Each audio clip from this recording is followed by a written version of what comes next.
Hello everyone, आज हम करने जा रहे हैं बार्ली क्रॉप।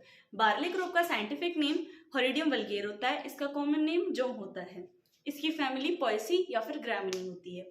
जो बार्ले होती है हमारे पास, वो एक हार्डी क्रॉप होती है जो कि ड्रॉट की कंडीशंस को, एल्कलाइन की कंडीशन को और सैलाइन की कंडीशन को अच्छे से टॉलरेट कर सकती है। जो बार्ले क्रॉप होता है उसमें कार्बोहाइड्रेट का कंटेंट अच्छी अमाउंट में प्रेजेंट होता है। 60% तक इसमें कार्बोहाइड्रेट प्रेजेंट होता है, 15% इसमें पानी प्रेजेंट होता है, यानी कि वाटर प्रेजेंट होता है। बार्ले में हमारे पास विटामिन बी, ई और फॉलिक एसिड भी प्रेजेंट होते हैं। जो बार्ले होती है हमारे पास, उसको हम माल्टेड प्रोडक्शन में भी यूज करते हैं, यानी कि अल्कोहल की प्रोडक्शन में, जैसे कि वाइन हो गया, बियर हो गया। जो माल्टेड बार्ले का जो प्रोडक्ट बन जाता है हमारे पास, या फिर बाय प्रोडक्ट बन जाता है, उसका स्ट्रॉ या फिर फॉडर, उसको हम फॉडर के लिए यूज करते हैं। जो हमारे पास स्ट्रॉ होता है बार्ले का, उसको हम बेडिंग मटेरियल, जिसको हम लिटर भी बोल देते हैं लाइफ स्टॉक के लिए, पेपर बोर्ड, पेपर मेकिंग या फिर फाइबर बोर्ड की मेकिंग के लिए हम उसको यूज करते हैं। जो बार्ले होती है, मेनली हमारे पास उसके एरिया प्रोडक्शन की हम बात करते हैं।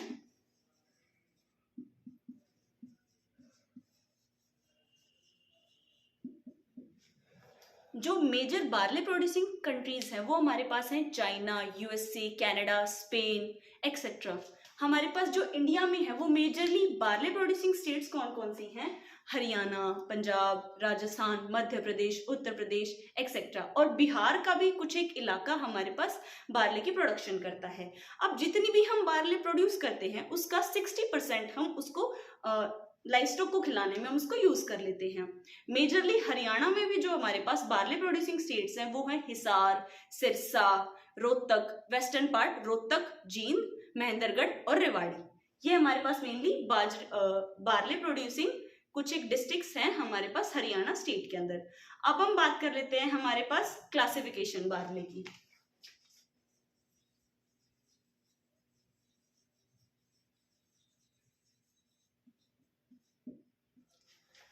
बार्ले की हम 3 क्लासिफिकेशन के बारे में बात करेंगे। सबसे पहले तो हम बात करते हैं, बार्ले को हम क्लासिफाई करते हैं on the basis of arrangement of spikelet on the rachis. अब आप लोग ये सोचेंगे कि रेचेस और स्पाइकलेट ये क्या होता है। अब मैं आपको बताती हूँ कि हमारे पास जो बार्ले का प्लांट होता है उसमें उसका प्लांट कुछ इस तरह का होता है।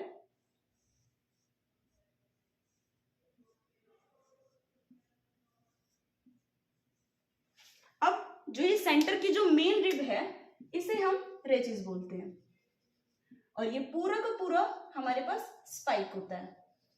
जो इंडिविजुअल हमारे पास ग्रेन्स जिसमें फिल होते हैं उसे हम स्पाइकलेट बोलते हैं। अब हम on the basis of arrangement of spikelet on the rachis 3 type से क्लासिफाई करते हैं, 3 स्पीसीज के टाइप पे। सबसे पहले बात करते हैं हम होरिडियम वल्गेर, उसके बाद बात करते हैं होरिडियम डिस्टिकोन, और तीसरी है होरिडियम इर्रेगुलर। जो होरिडियम वल्गेर होती है वो हमारे पास 6 रो बार्ले होती है, और जो होरिडियम डिस्टिकोन या इर्रेगुलर होती है वो हमारे पास 2 रो बार्ले होती है।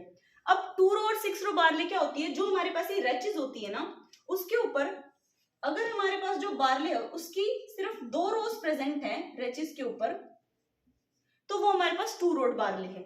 और अगर हमारे पास 6 रोज प्रेजेंट है अल्टरनेटिवली, तो उसे हम 6 रोड बार्ले कहते हैं। अब हम बात करते हैं कि 2 रो और 6 रो इसकी जरूरत क्या पड़ी। सिंगल भी तो बार्ले हमारे पास वही कंटेंट है उसमें, तो 2 रो बार्ले की जरूरत हमें इसलिए पड़ी क्योंकि जो माल्टेड इंडस्ट्री है, बेवरेज प्रोडक्शन की इंडस्ट्री, उसकी कंजप्शन बढ़ने लगी, उसकी डिमांड बढ़ने लगी। इसीलिए हमने 2 रो बार्ले की कल्टीवेशन को भी हमारे पास इंडिया में इंट्रोड्यूस किया, या फिर हमने उसकी इन्वेंशन की। जो टू रो बार्ले होती है उसको हम माल्ट की प्रोडक्शन में मेनली यूज करते हैं। ऐसा क्यों करते हैं? क्योंकि उसका सीड हमारे पास बोल्ड होता है, या ग्रेन उसका बोल्ड होता है, उसकी यूनिफॉर्म जर्मिनेशन होती है, उसमें पल्प का कंटेंट ज्यादा होता है, और माल्ट का कंटेंट भी 2 रो बार्ले में ज्यादा होता है। अब हम बात करते हैं उसकी दूसरी क्लासिफिकेशन के बारे में। दूसरी क्लासिफिकेशन हमारे पास आती है on the basis of presence of awns. अब आप पूछेंगे कि ऑन्स क्या होती है? जो हमारा लेमा होता है, यानी जो स्पाइकलेट होती है उसका एक पार्ट होता है लेमा, उसकी जो आउटग्रोथ डेवलप हो जाती है हेयर लाइक स्ट्रक्चर, उसे हम ऑन बोलते हैं। अब बार्ले की क्लासिफिकेशन हम इसमें दो टाइप से कर सकते हैं, या तो ऑन प्रेजेंट है या ऑन एब्सेंट है। अगर ऑन प्रेजेंट है तो वो ऑन्ड बार्ले, अगर ऑन एब्सेंट है तो वो ऑनलेस बार्ले। ये हमारे पास कौन सी टाइप की बार्ले है? ऑन्ड। और ये हमारे पास कैसे टाइप की बार्ले है? ऑनलेस। अब जो ऑन्ड बार्ले, ऑनलेस बार्ले होती है उसको हम हुड टाइप की बार्ले भी बोल देते हैं। क्यों बोलते हैं? क्योंकि हमारे पास ऑनलेस टाइप की बार्ले में ऑन की जगह एक हुड लाइक का स्ट्रक्चर डेवलप हो जाता है, HOOD, हुड। इसीलिए हम इसको हुडलेस या फिर हुडेड बार्ले भी बोलते हैं।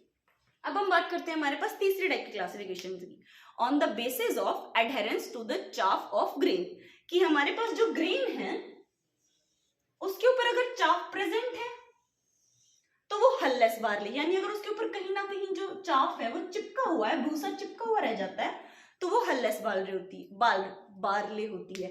पर अगर हमारे पास जो चाफ है वो प्रेजेंट नहीं है, वो हट गया है, हट जाता है, तो उसे हम हल्ड बार्ले भी बोलते हैं, फिर उसको हस्ड बार्ले भी हम बोलते हैं।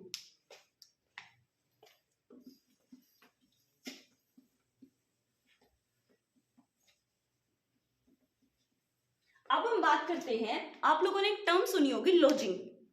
लोजिंग का तो पता है कि अगर हमारे पास जो क्रॉप है वो तेज हवाओं की ब्लोइंग से या फिर तेज हवाओं की वजह से हमारे पास जो क्रॉप होती है वो गिर जाती है, तो वो हमारे पास टर्म होती है लोजिंग। वो लोजिंग क्यों होती है?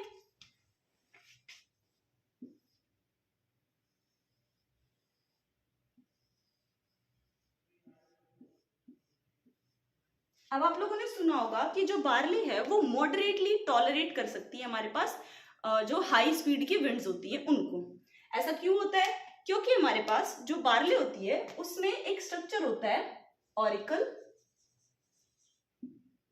और एक लिग्यूल। अब आप लोग सोचेंगे कि ऑरिकल क्या होता है? जो ऑरिकल होता है वो हमारे पास एक ईयर लाइक अपेंडेज या फिर एक स्ट्रक्चर होता है जो कि फ्लैग लीफ के कॉलर रीजन पे प्रेजेंट होता है। फ्लैग लीफ क्या होती है? ये हमारे पास एक प्लांट है बार्ले का, इसमें हमारे पास जो ईयर है वो एनक्लोज्ड है। अब ये हमारे पास जो लास्ट लीफ होती है ना, ये हमारे पास फ्लैग लीफ होती है। इसका जो आसपास का रीजन होता है ये हमारे पास ऑरिकल होता है, ठीक है। और ऑरिकल के अंदर भी हमारे पास एक ट्रांसपेरेंट अपेंडेजेस प्रेजेंट होती है, उसे हम लाइग्यूल बोलते हैं, जो कि हमारे पास स्टेम को होल्ड करके रखती है ताकि हमारा जो प्लांट है वो लोजिंग से प्रिवेंट हो सके, ठीक है। अब जो लोजिंग का हमारे पास ये कह लो कि लोजिंग को टॉलरेट करने की एबिलिटी क्या होती है, वो कुछ इस ऑर्डर में होती है। सबसे ज्यादा हमारे पास लोजिंग टॉलरेट करती है ओट, फिर हमारे पास आती है बार्ले, फिर हमारे पास आती है वीट, ठीक है।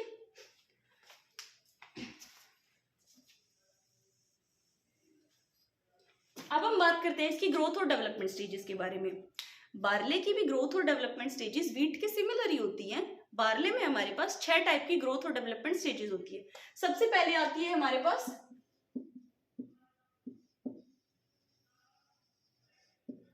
Seedling and germination stage. जो सीडलिंग और जर्मिनेशन स्टेज होती है, इसमें क्या होता है, जो हमारा सीड होता है उसकी जर्मिनेशन तो हो जाती है बिनिथ या फिर बिलो द सोइल। अब उससे हमारे पास क्या आती है, कोलेप्टाइल आती है। वो कोलेप्टाइल क्या होती है, इमर्ज आउट हो जाती है हमारे पास सोइल के सरफेस से ऊपर। उसको हम क्या बोलते हैं कि हमारे पास ये इमर्ज हो चुका है सीड, ठीक है। तो जो सीडलिंग होती है और जर्मिनेशन होती है मेनली वो हमारे पास 20 से 25 दिन तक चलती है, डेज आफ्टर सोइंग तक। और इसी स्टेज में हमारे पास क्राउन रूट की इनिशिएशन भी स्टार्ट हो जाती है। अगली स्टेज आती है हमारे पास टीलरिंग स्टेज।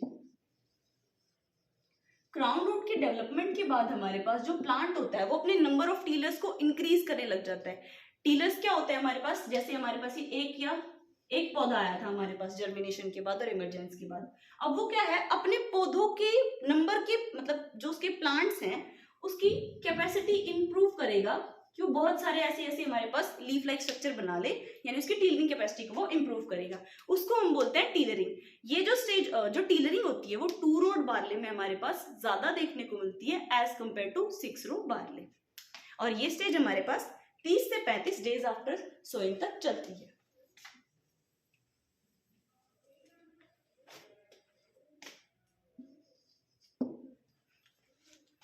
अगली स्टेज हमारे पास होती है जॉइंटिंग और बूटिंग स्टेज।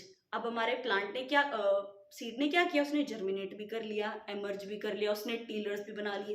अब वो क्या करेगा, अपने दूसरे वेजिटेटिव पार्ट्स की प्रोपिगेशन या फिर दूसरे वेजिटेटिव पार्ट्स की डेवलपमेंट स्टार्ट करेगा, जैसे कि लीफ हो गया, नोड्स हो गया, इंटरनोड। इंटरनोड क्या होता है, हमारे पास एक प्लांट है, उसकी लीफ पे हमारे पास क्या होती है, ऐसे नोड्स प्रेजेंट होती है। ये दो तो हमें पता चल गया कि नोड्स होते हैं। अब दो नोड्स के बीच का जो स्पेस होता है ना, वो हमारे पास इंटरनोड कहलाता है। ठीक है, ये स्टेज हमारे पास 50 to 65 डेज आफ्टर सोइंग तक एंड करती है। अगली स्टेज आती है हमारे पास हेडिंग स्टेज। हेडिंग स्टेज में क्या होता है, जो ईयर होता है हमारे पास बारले का, वो एमर्ज आउट होना स्टार्ट होता है। इसको हम एंथेसिस भी बोलते हैं।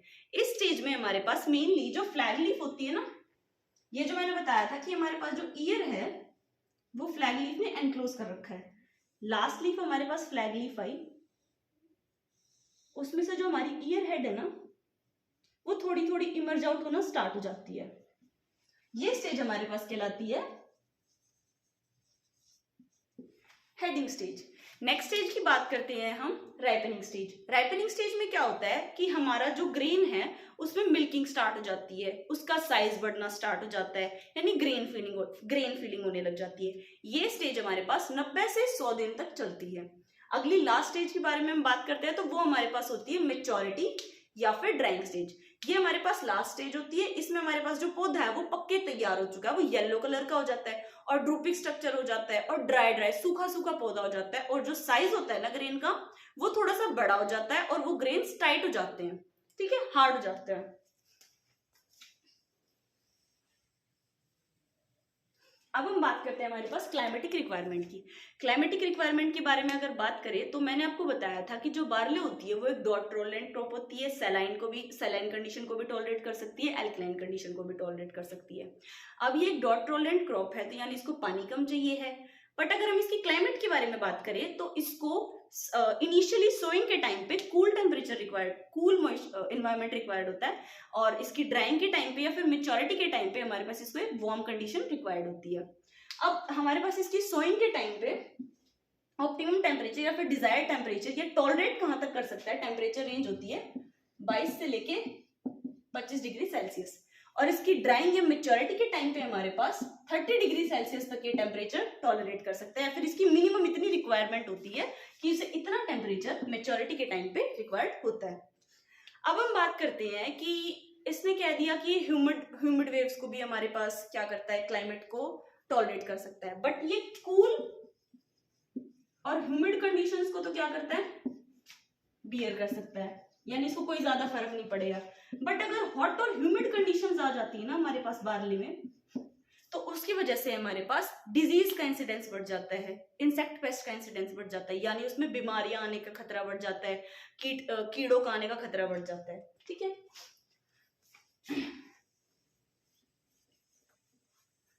अब हम बात करते हैं हमारे पास सॉइल की। बार्ले को हमारे पास वेल ड्रेन्ड, लोमी, फर्टाइल और डीप सॉइल की रिक्वायरमेंट होती है।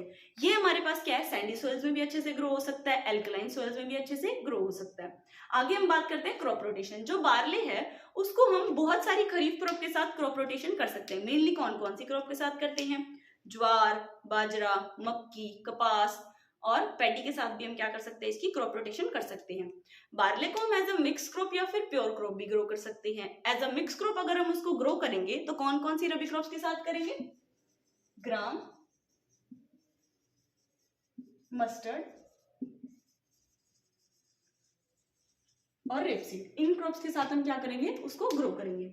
पर क्या है, हमारे इंडिया में जो बार्ले की कल्टीवेशन है वो डे बाय डे डिक्रीज होती जा रही है, क्योंकि जो हमारे फार्मर्स हैं वो ज्यादातर रिम्यूनेटिव क्रॉप्स के टुवर्ड शिफ्ट हो रहे हैं। रिम्यूनेटिव क्रॉप्स कौन कौन सी, जैसे कि वीट या फिर ग्राम। रिम्यूनेटिव क्रॉप के साथ साथ वो कैश क्रॉप के टुवर्ड्स भी ज्यादा अट्रैक्ट हो रहे हैं। कैश क्रॉप कौन कौन सी, मस्टर्ड, रेपसीड। अब हम बात करते हैं कि हमारे पास